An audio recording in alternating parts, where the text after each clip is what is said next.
Assalamualaikum warahmatullahi wabarakatuh.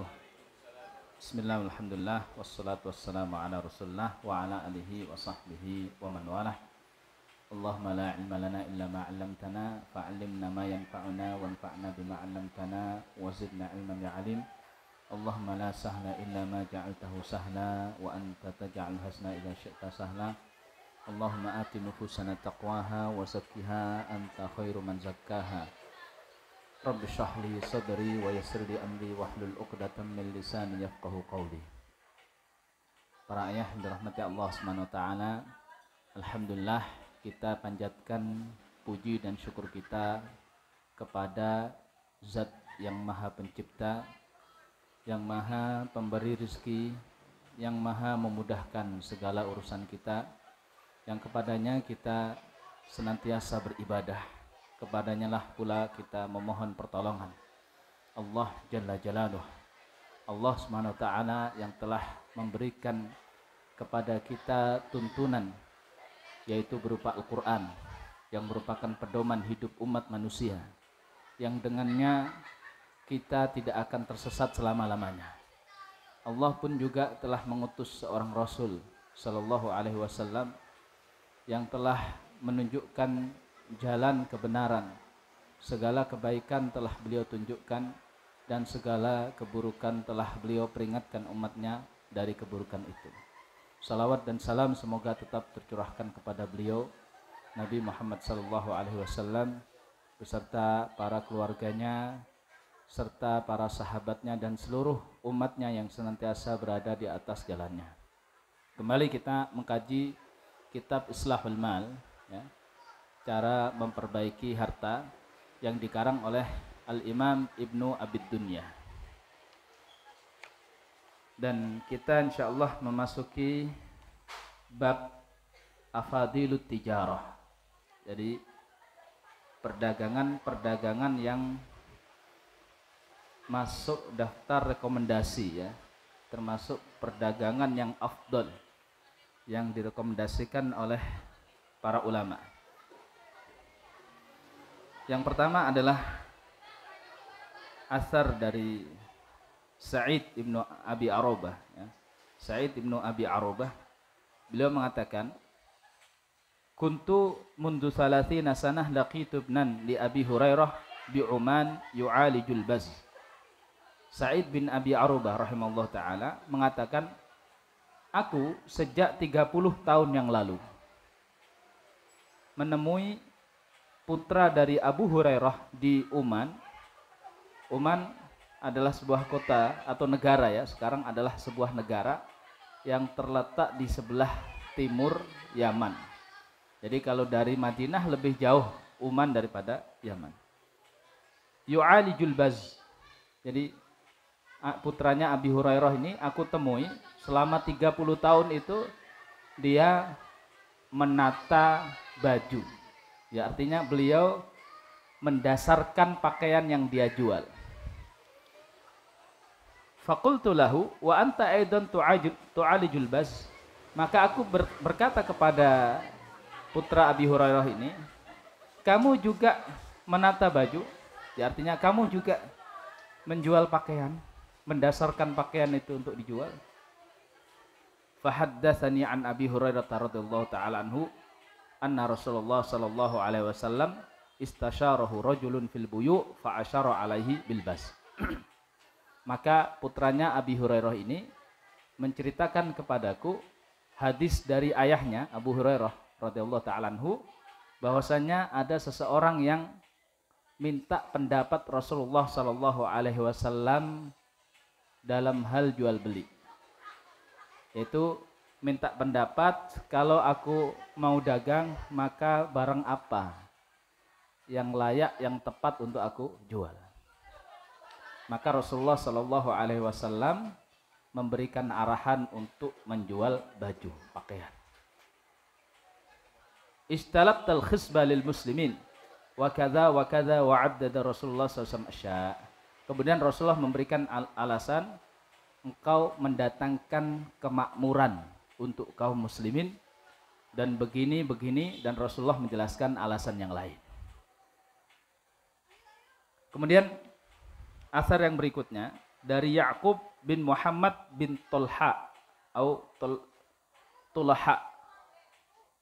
Beliau berkata, kana Ishaq bin Yasar maula Ali Makhramah radhiyallahu ta'ala anhu yamurru bina wa nahnu nu'alijul bas. Jadi Ishaq ini melewati kami dan kami sedang menata pakaian untuk dijual. Fayaqulu ilzamu tijaratakum fa inna abakum Ibrahim kana bazzazan.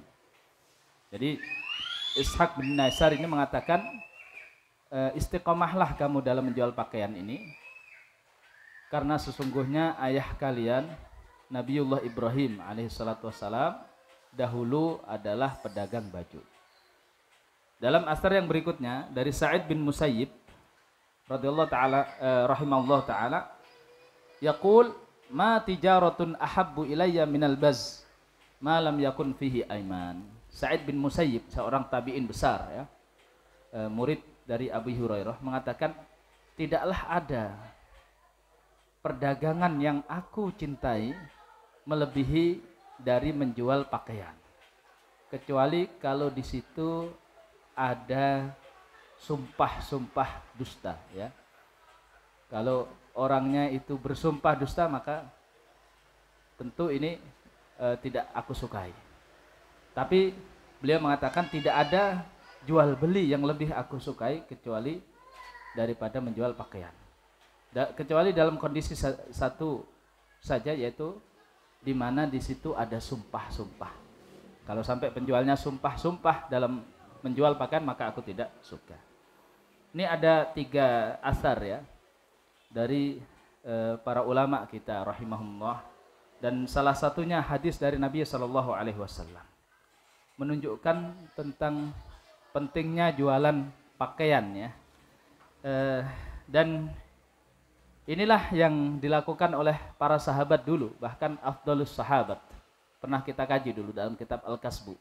Abu Bakar, pedagang apa dulu? Pedagang pakaian ya. Nah, di sini Rasulullah memberikan alasan. Ya, jadi kita ambil saran dari Rasulullah SAW sekaligus alasan yang beliau berikan ketika ada seorang sahabat yang tanya kepada Rasulullah, minta musyawarah, ya Rasulullah, aku mau dagang, komoditi apa yang layak, yang ya istilahnya cocok untuk aku dagangkan. Maka Rasulullah memberikan arahan pakaian, dan beliau memberikan alasan. Di sini rawi menyebutkan satu alasannya, istalabtal khisba lil muslimin. Jadi kalian mendatangkan kemakmuran untuk kaum muslimin.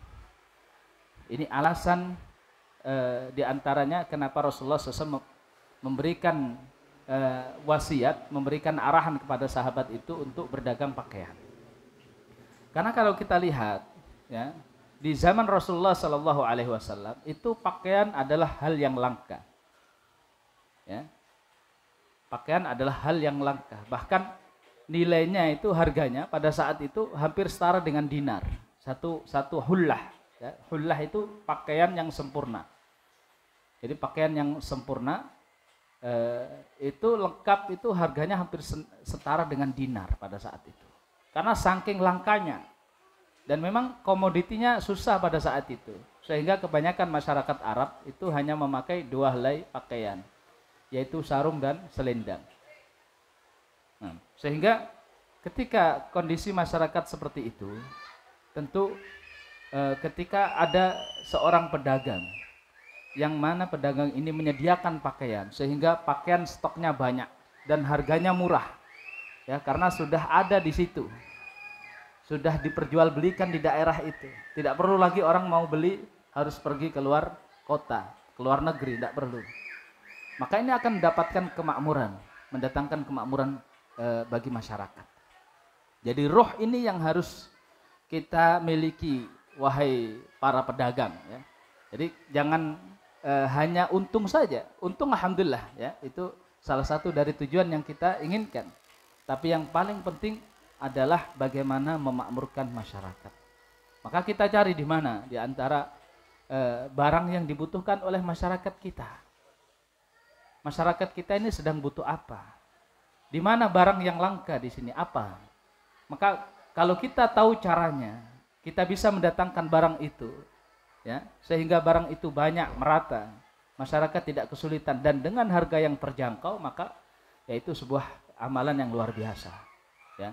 Tapi ingat, jangan dimanfaatkan, ya. Momen langkanya barang dimanfaatkan.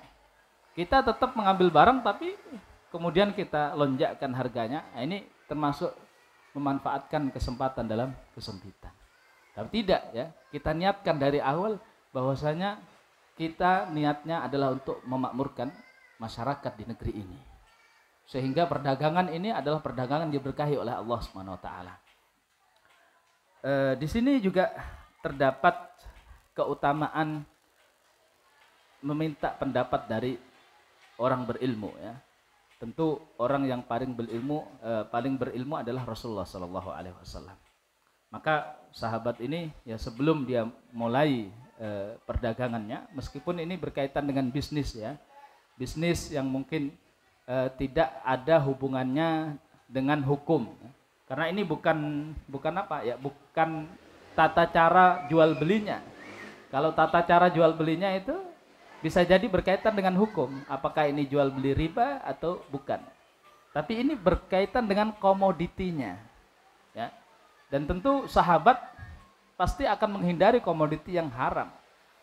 Jadi tidak mungkin sahabat bertanya komoditi yang halal atau haram, tapi yang dimaksud di sini adalah komoditi yang utama, yang pas.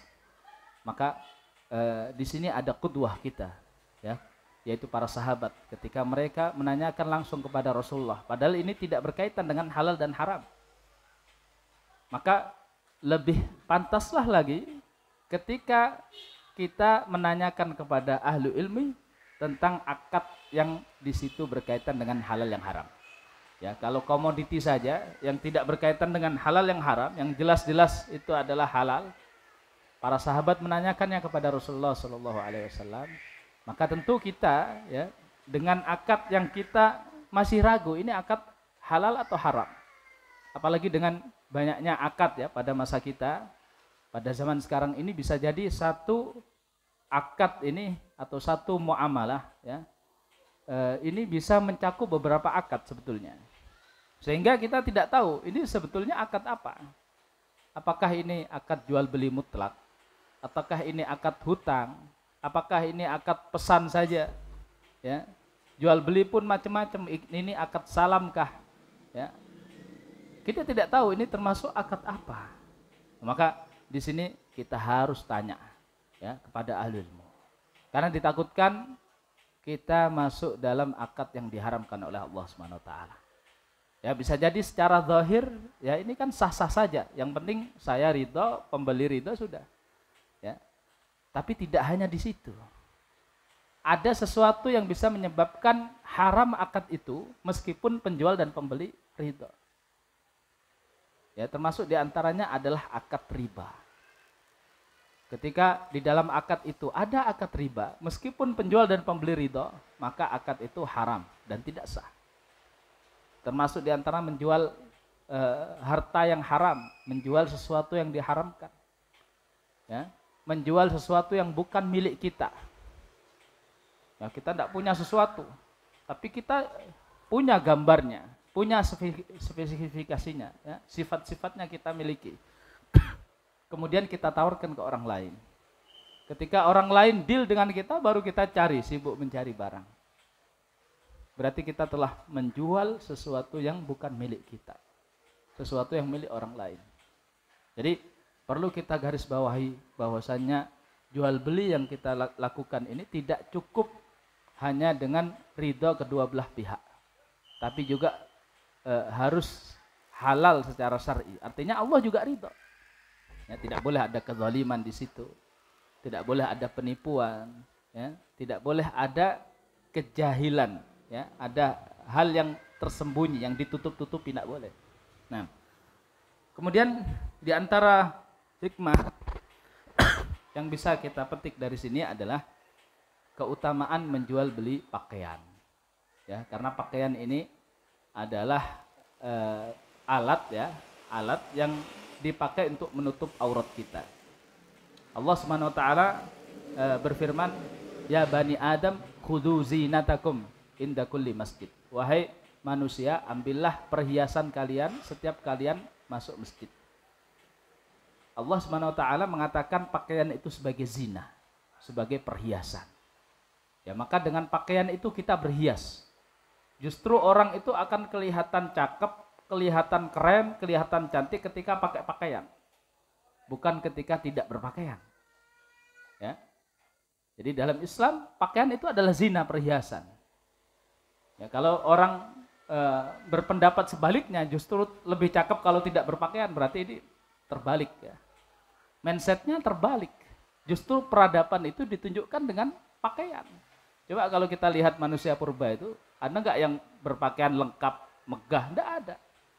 Karena peradaban itu salah satunya ditunjukkan dengan pakaian. Nah, ketika pakaian itu menutup aurat, ya, membuat orang gagah, bagus, terlihat rapi, itulah. Sebaliknya kalau tidak berpakaian, justru ini menunjukkan keterbelakangan. Maka dari itu, karena fungsi pakaian adalah zina, penutup, pakaian juga pelindung. Ya, pakaian adalah pelindung. Di sebagian daerah, mungkin kita tidak merasa ya, bahwasanya pakaian itu adalah pelindung. Di sebagian daerah, misalkan daerah yang dekat dengan kutub, itu kalau tidak pakaian masalah. Mereka harus pakai pakaian yang tebal. Karena pakaian itulah yang bisa menghangatkan badan mereka. Sebaliknya juga di daerah gurun, mereka juga harus berpakaian. Kalau tidak berpakaian masalah, kulit mereka bisa terbakar. Ya. Jadi di daerah-daerah yang ekstrim iklimnya, pakaian ini adalah pelindung. Kita saja yang tidak merasakan karena kita berada di daerah tropis, daerah yang nyaman. Ya. Maka kita tidak merasakan bahwasanya pakaian itu pelindung bagi kita. Makanya kalau memang konsep pakaian itu adalah pelindung, pakaian itu adalah perhiasan, maka salah ketika pakaian yang itu pelindung, kemudian perhiasan, kemudian pakaian itu dimodel-model sehingga tidak memiliki fungsi sebagai pelindung dan perhiasan. Ya, pakaian bagus-bagus disobek-sobek. Kan banyak itu pakaian baru padahal. Ya, dibuat model sobek-sobek.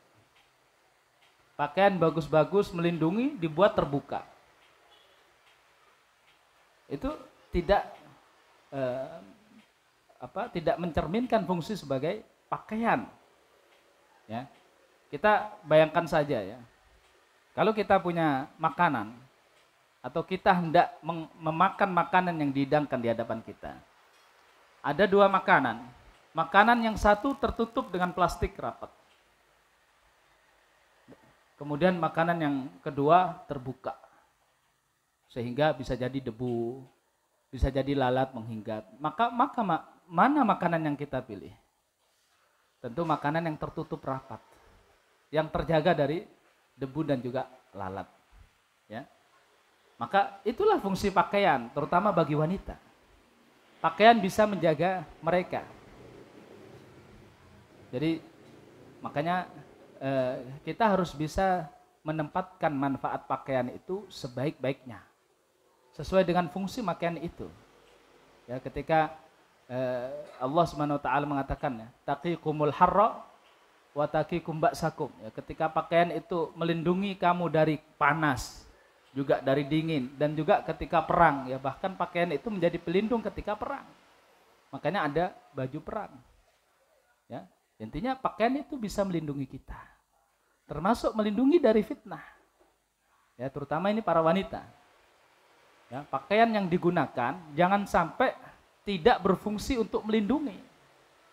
Justru pakaian ini malah berfungsi untuk menarik fitnah. Ini jadi masalah. Ya, berarti pakaian itu tidak memanfaatkan ya fungsinya ya secara maksimal. Oleh karena itu, meskipun pedagang pakaian ini adalah pedagang yang istimewa, ya, adalah komoditi yang istimewa, tapi ingat ya, pakaian yang dijual itu harus bisa memberikan manfaat bagi manusia. Ya tadi bahwasanya pakaian ini bisa melindungi manusia, bisa menjaga, bisa sebagai perhiasan, ya. ketika pakaian itu sudah tidak memiliki fungsinya, maka di sini tentu akan berubah, ya, kemaslahatannya akan berubah. Ketika seorang misalkan menjual pakaian-pakaian yang mini, ya, pakaian-pakaian yang menampakkan aurat, padahal pakaian ini dipakai di luar, ya, maka ini tentu tidak memberikan manfaat. Justru dia akan memberikan kemudaratan dan termasuk ta'awun alal itsmi wal udwan. Ya, termasuk di antara ini adalah penjahit pakaian. Ya. Penjahit pakaian, carilah model-model pakaian yang bisa melindungi, pakaian yang bisa menjaga, pakaian yang bisa menghiasi, menghiasi, akan tapi dia tidak bisa, ya, menimbulkan fitnah. Ya. Karena ini fungsi pakaian yang terutama. Khudhu zinatakum, ya, artinya hiasan. Taqikumul harra wa taqikum ba'sakum, artinya melindungi. Ini fungsi pakaian. Ya, terutama pakaian yang dipakai oleh akhwat sekarang kan Masya Allah, ya, luar biasa. Banyak sekali macamnya, banyak sekali modelnya. Bahkan pakaian syar'i sekalipun yang dikatakan syar'i, ya, sekarang sudah banyak dimodif.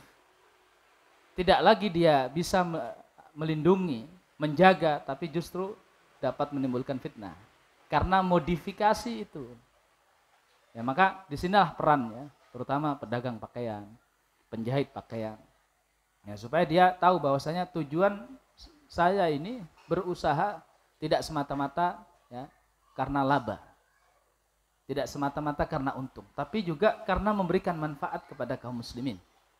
Ya, ketika itu mendatangkan manfaat kepada kaum muslimin, meskipun untungnya kecil, inilah yang saya cari. Alhamdulillah. Kalau dia niatkan seperti itu, maka banyak sekali pahala yang diraup. Ya. Kemudian asar yang berikutnya dari Ibnu Umar, ya. Abdullah bin Umar, beliau berkata, qila ya Rasulullah, ma yahmadul Arab minat tijarah. Rasulullah ditanya, wahai Rasulullah, apakah yang disukai orang Arab ketika mereka berbisnis tijarah? Qala bai'ul bazzi wa iqamatul hawanit. Beliau mengatakan menjual pakaian dan membuka warung-warung. Al-hawanit itu warung-warung yang berada di daerah yang biasanya disinggahi oleh orang yang safar. Ya, kalau istilah kita rest area. Ya. Jadi orang Arab itu ketika safar membelah gurun. Tidak selamanya di situ ada orang. Sehingga dia harus menyelesaikan satu rute, ya, biasanya mereka itu perjalanannya siang atau malam. Jadi kalau perjalanan siang itu satu rute, atau sebaliknya perjalanan malam. Jadi mereka tidak menghabiskan semua hari untuk perjalanan. Ya. Ketika mereka sudah selesai perjalanan, ini mereka butuh tempat istirahat, butuh makan mereka, butuh tidur mereka, butuh makan kendaraan mereka. Ya. Satu marhalah, mereka mengistilahkan satu marhalah. Jadi biasanya satu hari kalau tidak terburu-buru itu satu marhalah, 2 hari 2 marhalah. Ya. Rasulullah ditanya tentang usaha dagang, ya, yang disukai orang Arab itu. Rasulullah menyebutkan ada 2. Yang pertama adalah jual pakaian, ya. Yang kedua adalah membuka warung di rest area, ya, karena pada saat itu, ya, orang Arab tidak mungkin dia berhenti kecuali kalau sudah masuk rest area, ya. Dan disinilah tempat mereka beristirahat, mereka makan, kendaraan mereka juga beristirahat dan makan. Ini menunjukkan kita tentang tadi juga, ya, bahwasanya memberikan maslahat kepada manusia itu tujuan utama ketika kita mulai usaha. Maka yang kita pikirkan adalah usaha kita ini memberikan manfaat apa bagi umat. Ya, makanya Rasulullah SAW, ya, menunjukkan bahwasanya 2 usaha ini yang disukai oleh orang Arab, karena mereka tahu 2 usaha inilah yang memberikan manfaat yang besar. Ya coba kita bayangkan, kita sedang safar ya. Kalau kita safarnya alhamdulillah ya, di setiap mungkin 1 jengkal kita sudah dapati warung di mana-mana. Tapi coba kalau kita bayangkan safar kita ini di tengah gurun. Dan di situ tidak ada orang. Kecuali kalau kita sudah sampai kepada jarak tertentu, baru di situ ada orang. Ya. Ketika kita sampai di situ ternyata tidak ada orang. Tidak ada makanan, tidak ada tempat berteduh, tidak ada makanan untuk hewan ternak kita. Ini bagaimana? Ya, tentu kita akan celaka. Kita tidak akan bisa melanjutkan safar kita dan tidak akan bisa kembali. Ya seperti contohnya di tol saja ya. Di tol itu kan tidak sembarangan boleh berhenti. Berhentinya hanya di rest area. Coba kalau seumpama bensin kita habis. Rest area masih jauh. Kita sangat lapar sekali, tidak bawa bekal. Rest area masih jauh. Nah, ketika kita sampai rest area tutup. Ya. Ini bagaimana rasanya? Saya sendiri pernah merasakannya. Jadi suatu ketika di rest area yang ada di jalan antara Madinah dan Mekah itu tutup. Ya enggak tahu kita kenapa tutup. Hanya 1 rest area yang buka. Dan itu pun setelah ya, sekitar 300 km dari Madinah. Maka ketika kita mau berhenti, tutup ternyata. Berhenti lagi, tutup. Baru ketika sampai di rest area yang buka itu alhamdulillah. Sangat bersyukur sekali kita. Ya. Maka ketika kita mulai usaha, kita lihat ini manfaatnya apa? Usaha ini manfaatnya apa? Jadi tidak hanya untung saja yang kita cari, tapi manfaat untuk umat apa? Ya. Kemudian ini juga menginspirasi kita ya, bahwasanya selain berjualan pakaian maka jualan makanan ya. Makanan, terutama makanan yang sehat. Itu termasuk usaha yang direkomendasikan. Ya, ketika kita berusaha makanan apapun ya, tidak harus makanan Arab. Ya kalau orang Indonesia dikasih makanan Arab kan enggak masuk ya. Tidak masuk. Orang Indonesia harus makanannya Indonesia. Kita lihat jamaah haji saja. Ya, ketika mereka haji di sana ternyata makanannya makanan roti, sarapan roti. Tidak bisa mereka makan. Maka ya disesuaikan dengan daerah masing-masing. Ya misalkan daerah di sini misalkan yang disukai adalah bakso, ya bisa bakso. Nah, soto misalkan ya soto. Nah, yang penting satu, ya makanan itu adalah makanan yang sehat. Jadi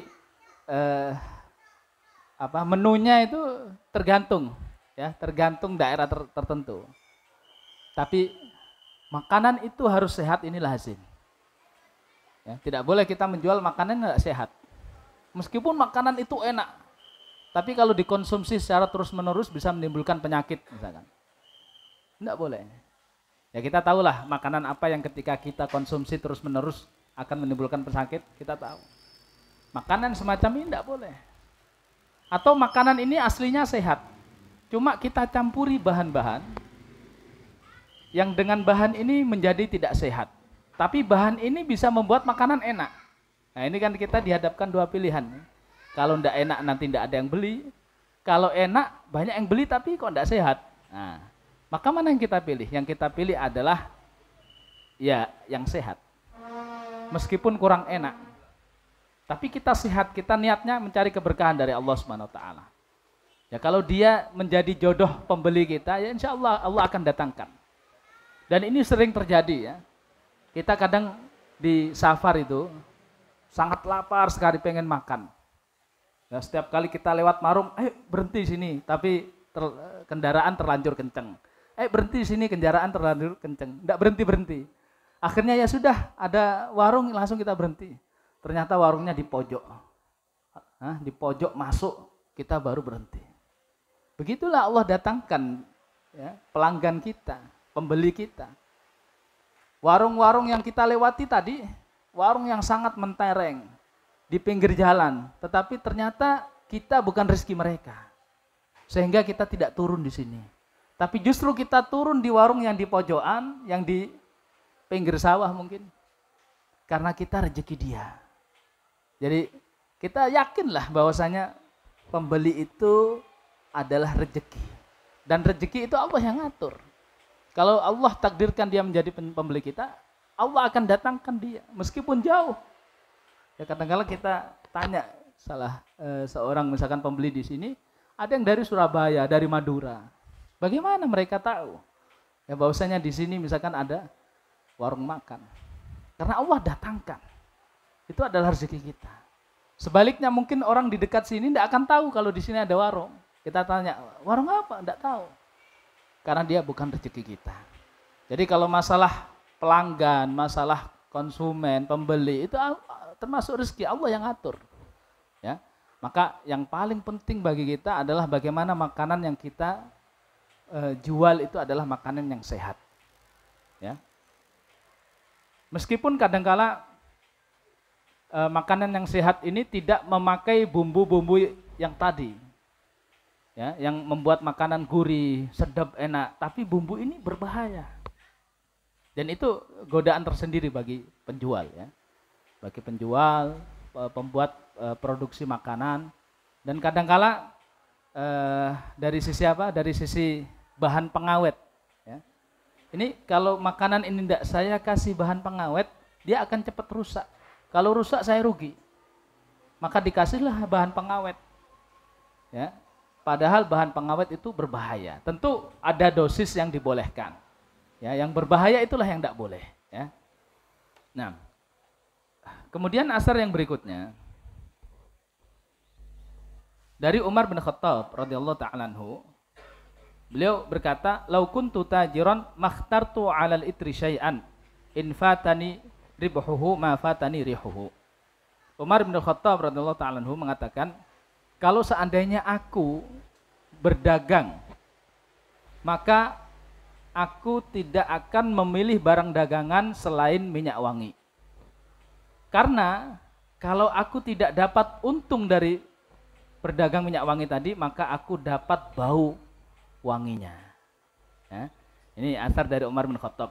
Jadi kalau Umar bin Khattab itu mau jualan, ya seandainya saja dia tidak disebutkan dengan khilafah, dia jualan, maka jualan yang dia pilih pasti berdagang minyak wangi. Ya, karena banyak manfaatnya. Ya, orang dagang minyak wangi ini minimal, ya. Kalau seandainya dia tidak untung, maka dia dapat aroma wangi. Di sekitar dia wangi terus. Ya. Dan kalau kita lihat ya cara orang menawarkan minyak wangi, ya, itu bagaimana caranya? Orang disuruh nyoba. Ya kalau di Madinah biasanya seperti itu. Jadi ada orang lewat, setiap orang lewat dikasih, suruh nyoba. Itu sudah pahala luar biasa kalau dia niatkan, di samping menawarkan dia niatkan sedekah minyak wangi. Dan minyak wangi itu tidak boleh ditolak, ya. Sedekah minyak wangi tidak boleh ditolak. Maka ini sudah dapat pahala sudah. Ketika dia menawarkan saja sudah dapat pahala. Dengan cara tadi, memberi minyak wangi. Suruh nyoba. Orang datang, orang lewat suruh coba. Apalagi nanti kalau sudah laku, untung. Nah, kemudian asar yang berikutnya. Tadi berarti sudah ada berapa? Ada 3 ya. Baju, makanan, ya, warung tadi di rest area, minyak wangi. Wa balaghani an ba'dil hukama. Jadi ini yang berkata adalah Al-Imam Ibnu Abi Layla, mengatakan, dan telah sampai kepadaku dari sebagian orang yang bijak, beliau mengatakan, sahibud dunya yatlub umuran salasah. Jadi orang dunia, ya, ashabu dunia itu mencari 3 hal. La yudrikuha illa bi umurin arba'ah.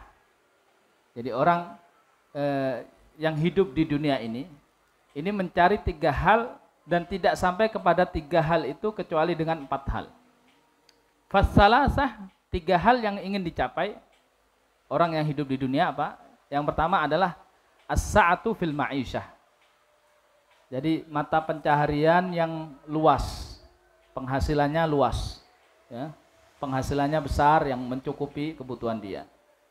Wal manzilatu finnas, kedudukan di mata manusia, mulia. Hartanya banyak, mulia di mata manusia.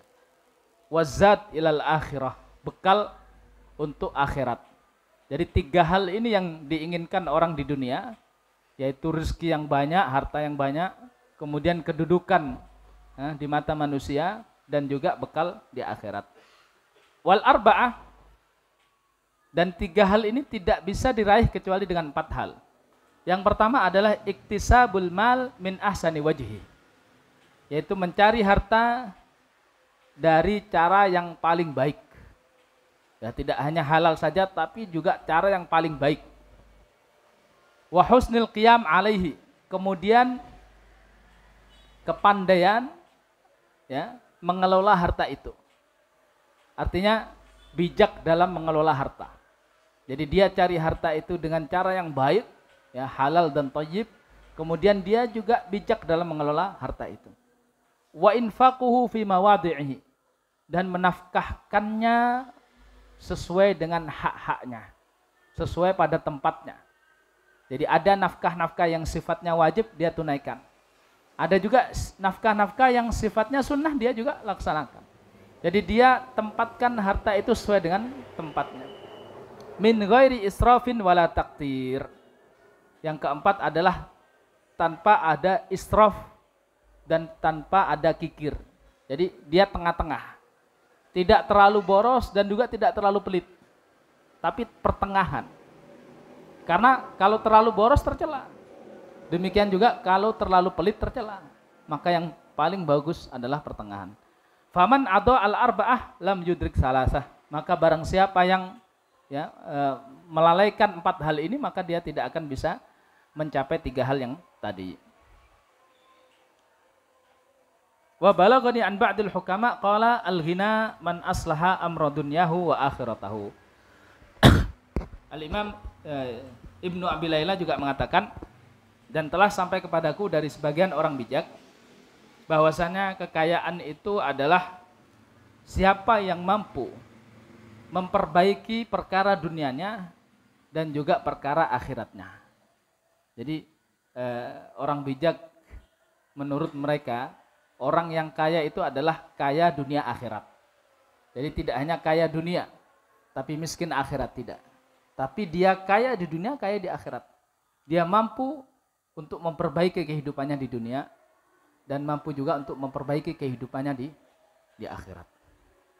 Jadi ini kajian pada malam hari ini ya, ada 3 hal yang